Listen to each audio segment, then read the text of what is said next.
Мен фитнеске қызығып, тренировкаларды зерттеп, салмақ қосып жүрген кезде маған әпкем айтты.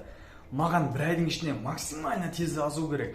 Тойға алған көйлегіме сыю үшін деді. Маған көмектес деді. Мен ол кездерде салмақ жинаумен қызығып жүрген едім. Ал арықтау туралы көп білмейтін. Сол үшін барынша көп информацияны алып, әпкеме көмектесуді шештім. Және бір айдың ішінде әпкем 5 килограммға арықтады. Бұл қандай кеңестер болды? Олар кеңестер жайған тренировка, тамақ, аз ішу керек, ондай емес. Бұл кеңестер деген көбісі ұмытып кететін, бірақ та өте маңызды кеңестер.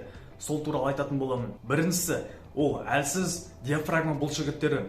Мен кейбір қыздарды көремін, аяқ қолдары балғадай, иықтары ірі, майлары бар, бірақ та іштері теп-тегіс. Ал кейбір қыздарды көремін, олар аяқ қолдары жіп-жіңішке, бірақ та іштері үлкен. Себебі әлсіз диафрагма бұлшықеттері. Бұл диафрагма бұлшықеттері деген престің ішкі жағында тұратын, осындай функцияны атқаратын бұлшықет болып саналады. Бұлар әлсіз болған сайын іш төмен қарай түсіп үлкейе береді. Бұларды дамыту үшін сізге әр күн сайын таңертең аш қарынғы 15 секундтан 4 подход жасау керек, вакуум жасау керек.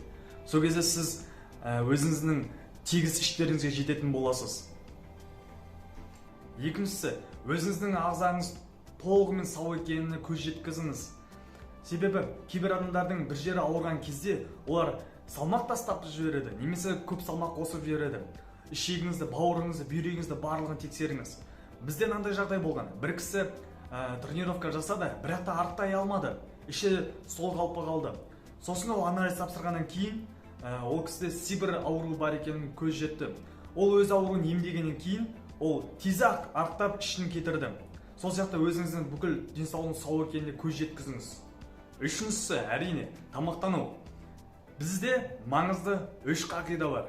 Калория, қандай тамақ іштің, және инсулин. Калория әр адамның өзінің күндік нормасы болады. Содан аз кетпеу керек.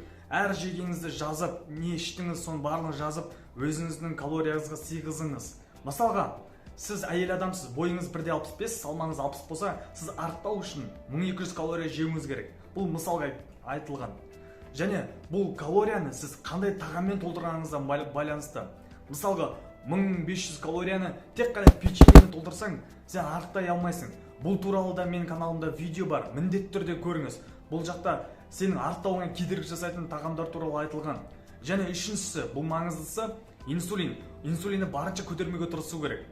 Бір күнде 3 мезгіл ғана тамақ ішіп, ешқандай перекуссыз жеуге тырысу керек. Себебі перекус сайын, мысалға, қарапайым виноград, жүзім, хурма, арбуздың өзі сен инсулинді көтереді. Ал инсулин бұл іштегі майдың пайда болуына себеп әкеледі.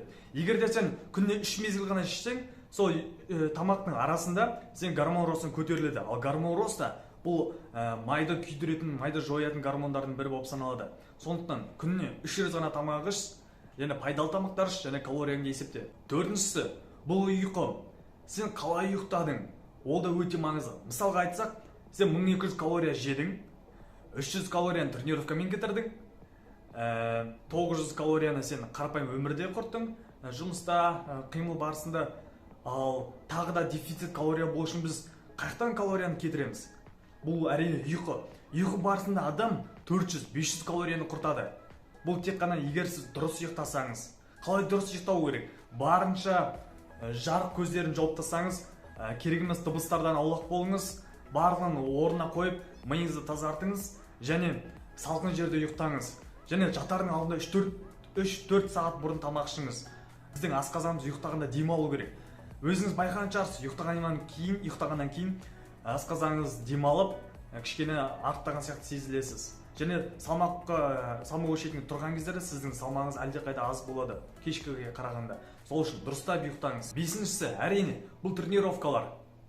Мен әпкеме берген тренировкалар, бұлар 10 000 қадам, жүгіру, планка, скакалка емес. Бұлар силовой жаттығулар болды. Қосымша салмақпен бірге приседания, отжимания және тағы да басқа.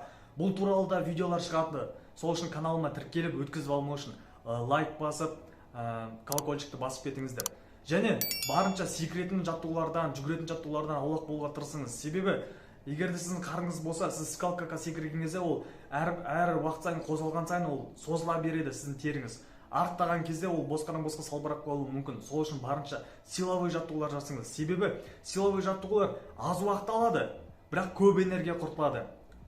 Алтыншысы, өте маңыздысы, өзің кім екеніңді, не үшін арықтап жатқаныңды, бұдан не шығатын, барлығын нақтылап ал.